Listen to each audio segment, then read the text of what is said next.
Kita awali dengan informasi pertama, saudara petugas gabungan masih mencari keberadaan 3 tahanan dan seorang narapidana rumah tahanan negara atau rutan kelas 2B Banda Aceh yang kabur Rabu pagi.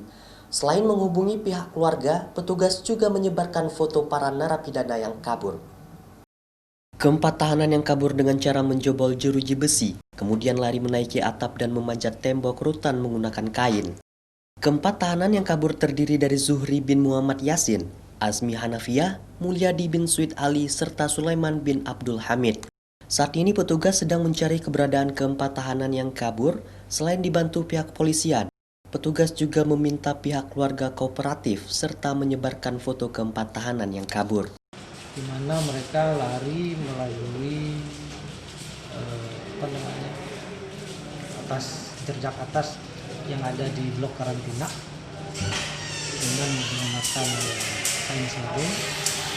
Mereka lari dari samping memanjat tembok. Kebetulan dia merusak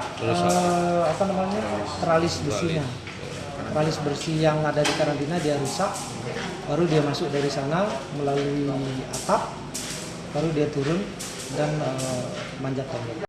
Dari keempat orang yang kabur, 2 diantaranya padahal hanya tinggal menjalani masa hukuman 22 hari ke depan untuk Sulaiman, serta Mulyadi yang memiliki sisa hukuman 17 hari ke depan. Syahril, Kompas TV, Banda Aceh.